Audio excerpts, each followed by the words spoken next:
Welcome to another podcast of the Apologist Bookshelf. I'm Gary Zacharias. I want to take another look at a book by Natasha Crain. She's one of my favorites. She's just a wonderful writer, very clear and concise. And she's got a book out called Faithfully Different. I've already done a podcast on that. This one, I like the back of it. It says, "Welcome to your place in a worldview minority." I'm old enough that I remember that wasn't always the case. People used to be at least tolerant of Christians, even if they weren't Christians, and respectful, but those times have changed. So Natasha Crain, she's a speaker, an author, a blogger, and a podcaster, does a lot of things well. She's got a chapter here that I'd like to look at today. It's chapter 4 called Regaining a Supernatural Worldview, subtitled Under the Pressure of Secular Naturalism. And she starts off with a piece that was in the Wall Street Journal some time ago by comedian Ricky Gervais. It's called Why I'm an Atheist. And that one really struck me because I use that in some of my college classes, and we talk about the way he presents his argument. So he says basically in there that he's chosen science over God. And she says after the quote, and I won't go into the long quote, but she says, I'm pulling these quotes from a single article, but she said that's pretty much what we see today, that the common talking points that atheists raise. Basically, there's no evidence for God's existence. People who believe in God do so in spite of evidence, the lack of it. Science and religion are mutually exclusive, and actually belief in God is just plain silly. There are all these ancient gods. People no longer worship them. And then she says some atheists extended a step further. And see, this is not what Gervais says, but she said some will take it another step further, that it's not only silly, but it's harmful, and that we should eradicate that. And so she says we need to start. If we're going to talk about this, about being a different believing individual today in this society that rejects a lot of that, then we have to start with some foundational beliefs that we have. Well, what's the most foundational belief? That God exists. She says that's not a belief anymore that our culture takes for granted. And it's being challenged. It's being mocked, in fact. So she said, why don't we first understand the nature of naturalism and how it's made its way into becoming a default functioning worldview today. So what is naturalism? That's what she's going to get into here. It's the idea that the natural world is all that exists. I mean, look at the word natural, naturalism. And she says sometimes they call it methodological naturalism. And that's the belief that only natural laws and forces operate in the universe. So in other words, the method of the way things operate is within. It's like a box, a closed box. Everything about the world is in that box. There's nothing outside the box. And it says we can't detect it, so don't even worry about it if there's something outside there. So she said basically naturalism, her way of summing it up, she uses the quotation from Carl Sagan. And naturalism is the idea that the universe is all that is, or ever was, or ever will be. By the way, that's quite a statement, isn't it, that Sagan would know something like that? But anyway, let's skip ahead. It'd be easy to challenge that.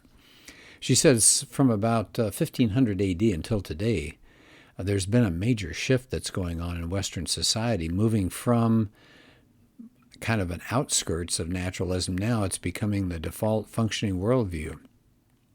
So she said in late medieval times, for example, that everything in the social order was governed by the idea that there was something transcendent beyond nature. A man wrote a book, Taylor was his name, wrote a book called A Secular Age, and he said they used to see it as an enchanted world, that there was a relationship between the transcendent world and the natural world. And she says, of course, during that time, it's not that people were not atheists, but everybody believed in this transcendent order, that atheism was almost inconceivable. It was actually more difficult during that time to not believe than to believe, given the social reinforcement that happened for belief at every turn. But there were some shifts, societal shifts that took place, and now people say it's harder to believe than not to believe. And she says, well, how'd that happen? Well, you have the scientific revolution in the mid-1500s to the late 1600s, and you had the Enlightenment in the 1700s, and there was a new emphasis on science and human reason. And then they began to apply those scientific ideas to religion, what we can know about God through reason and the senses. Let's just focus on that, they said. As they said, for many of the day, that result was deism.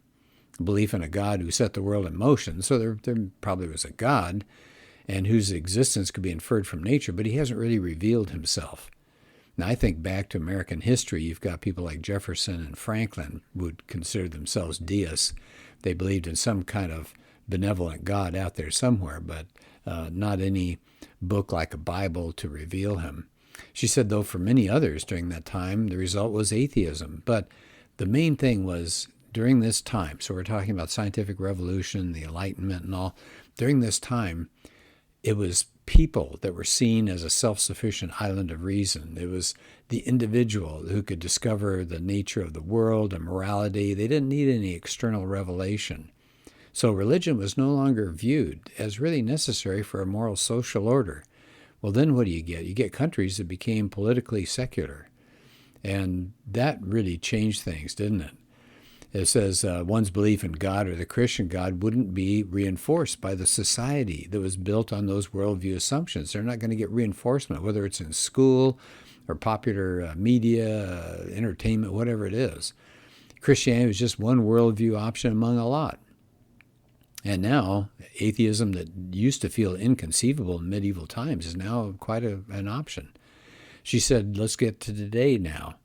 Everybody longs for meaning today, but we encounter so many options. We have confidence. We lack confidence in our own beliefs.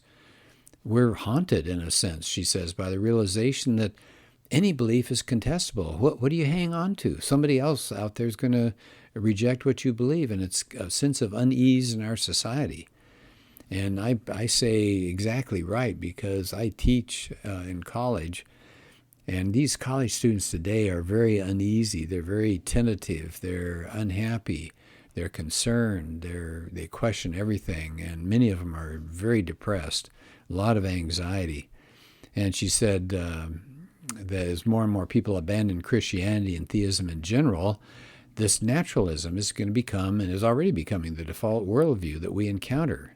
Remember, this book is about dealing with the world that's out there. We need to know what it is. And this is her way of letting us know this is what we're going to encounter with the non-Christians around us. And she says it's not just atheists who have a naturalistic worldview. The many people who believe in some kind of non-specific God, kind of a generalized God, they live their lives as if the world is all there is. And we see that all the time. Frankly, I'm ashamed to say it, but I think a lot of Christians live their lives Monday through Saturday as if there's no God. I do a talk on worldviews, so that's why this chapter meant a lot to me, because I see the same thing. People compartmentalize. They will worship God if they're Christians, they'll worship God on Sunday, and then they don't think about God for the rest of the week. The way they use their time, the way they use their money, the people that they talk to, it's totally disconnected. Okay, let's come back to her book here. So she says, people now look at religion in a different way. It's not just a different worldview from naturalism. People see it as intellectually inferior to it. The idea is that, good grief, you should have grown out of this after the last 500 years. And so there's a lot of intellectual mockery that goes on. And she says, what are the 5 most common ways that people put down religion these days as being morally and intellectually inferior to naturalism? So that's what I wanted to focus. This is the heart of her chapter here. So number 1, people say religion is anti-science. It's anti-reason. It's anti-evidence. And she has a quote, a really disturbing quote from Robert Reich, who is a former Secretary of Labor, and he was a Harvard University professor. Here's what he had to say. The greatest conflict of the 21st century will be between modern civilization and anti-modernists.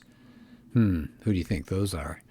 Between those who believe in the primacy of the individual and those who believe that human beings owe their allegiance and identity to a higher authority. We'll plug the word God in there. Between those who believe in science, reason, and logic, and those who believe that truth is revealed through Scripture and religious dogma.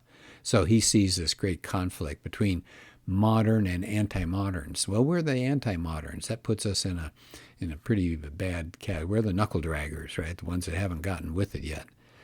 And she says people with a naturalistic worldview often see religion and science as a clash, a way of obtaining knowledge about the world. You either learn about reality from science and reason, or you learn it from faith-based revelation, but not both.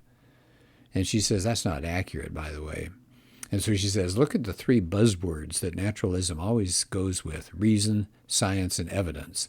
And so obviously nobody wants to be the opposite of those things, so we should be abandoning religion. Okay, so there's the first one. Religion is anti-reason and anti-science. And we should get with it, get with the modern times. How about number two? What's another common challenge to Christianity and all? Religion is an emotional crutch. The idea is, okay, we get it. Some of you are going to hang on to your religions, but it's an emotional reason. People are fragile these days. Naturalists face life better, and we have these supernatural fairy tales to comfort us. Here's a third challenge, third way that the naturalistic world looks at us today as Christians. Religion is childish. She has a quote from Albert Einstein. For me, the Jewish religion, like all other religions, is an incarnation of the most childish superstitions. So we should abandon being children, right? We're adults now. We're grown up. We should abandon this stuff. In 2019, Richard Dawkins had a book called Outgrowing God. And it was kind of the idea, he aimed that book toward teens to say, look, if you want to be intellectually mature, leave God behind. That's another childhood fantasy, like the tooth fairy. Here's a fourth challenge. Religion is the result of brainwashing. Now, here's a man, I hadn't heard of him before. He was a candidate for president of the United States. I don't know what party he was part of. Zoltan Istvan, I-S-T-V-A-N. Here's what he had to say. The fundamental problem with religion is that believers are so sure they're correct on anything and everything they believe. This is, of course, a sure sign of insanity. Like the hundreds of millions of other non-religious people out there, it's hard for me to fathom how religious people got brainwashed into being this way, being this ignorant. All right, so it's got to be brainwashing. You wouldn't come to the conclusion that there's a God on your own. You had to be brainwashed. Somebody out there or something controlled their thinking till they finally becoming convinced of a falsehood. Right, so it's brainwashing. Here's the fifth challenge that she sees this worldview, the way they really see Christians. It's harmful. Religion is harmful. Bill Maher, we know Bill Maher, religion, he says, it stops people from thinking because they think all the answers are in that one book. It impedes progress. It justifies crazy people. Flying planes into buildings was a faith-based initiative. Wow. So obviously religion is harmful. It makes you fly planes into buildings. She said, so what Mara is saying, not only personally lacking in irrational thought, you're hurting society. Everybody's a victim of your foolishness. We just have a lot better society if we got rid of these crazy religionists. So let me go over those five again. These are five of the most common ways that the secularist looks at a Christian today or anybody in a religious form. Religion is anti-reason, anti-science. Number two, it's an emotional crutch. Number three, religion is childish. Number four, it's a result of brainwashing. And number five, it's harmful. So here's what I would suggest. This is not in her book, but just something I'd suggest is we need answers to these things to be able to interact with people, because this whole book is knowing what the outside world believes and what we should do about it and how we can interact with them. So religion is anti-reason, anti-science. Can we argue against that? Sure we can. I won't take this podcast time to do it. How about number two? Religion is emotional crutch. I have a talk on emotional crutches. Number three, religion is childish. Can we challenge that one? How about number four? Religion is the result of brainwashing. How about number five? Religion is harmful. I would say just the opposite. I mean, I think about some of the things being promoted today, like the transgender deal for young kids. You talk about harmful. Taking kids, letting them mutilate their bodies and producing sterility and unhappiness and not dealing with the mental anguish that they're going through. Who's being harmed? They are, by a secular worldview. How about homosexuality? Is that harming people? Yeah, there are all sorts of terrible things that are coming about into the world because of the homosexual lifestyle, but we can't sit back and just say, go ahead, help yourself. It's perfectly fine. No, it's not religion that's harmful. It's getting away from God's plan for our lives that's harmful. All right, anyway, that's just me. Get off my soapbox here. Then she has a case toward the end of the chapter where she talks about building a case for the existence of God. And I won't spend much time on that because we've done that before. She said, just as an example here, 3 arguments for the existence of God. One's the cosmological argument. So in other words, how do you get the universe into existence? It can't exist. It can't make itself exist. It can't bring itself into existence. To create space and time and matter, the cause would have to be outside of space, spaceless. It'd have to be outside of time. That'd be timeless. It'd have to be immaterial. And it'd have to be uncaused itself. Hey, who does that sound like? God. So there's the first argument. Right? It's called the cosmological argument. Basically, why is the universe here? Here's a second argument. It's called the design argument. You look out in the universe, or you look in within our bodies, we have DNA, we have so much information. It's like a computer code inside of us. And the fine-tuning of our earth, everything is just right in this universe. All the constants of nature, like gravity, they have to be precise. If they're different at all, there's no life. So that's the second argument, design. That one's, I think, a really powerful one because people love science. They love the latest findings of science. And we can use that because it's pointing toward God, not away from God.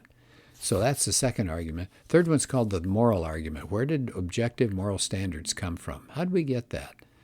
And she says the best explanation for the existence of a moral law is the existence of a moral lawgiver. And if you don't have a moral law outside humans, and it's just up to us, we're in trouble because we just make it up as we go. It's kind of the says who thing. You know, you tell somebody else, hey, don't do that. And they say, who are you to tell me? They'd just be personal opinion at that point. But there isn't a moral lawgiver out there, a law higher than humans. All right, so I think I'll stop at this point. Am I near I'm almost near the end of the chapter. I may cover some of the chapter later, but this gives you an idea, regaining a supernatural worldview. And she says the most reasonable explanation for all this evidence is the existence of a God out there. So it's not a bad thing to do to suggest that there's a God. It makes sense with what we're discovering about the world. Okay, well, I'll stop at this point. This is the book Faithfully Different. Natasha Crain's the author, Crain. Take a look. Her material's all over the place, and it's so good. All right, well, thanks, and hope you have a good day.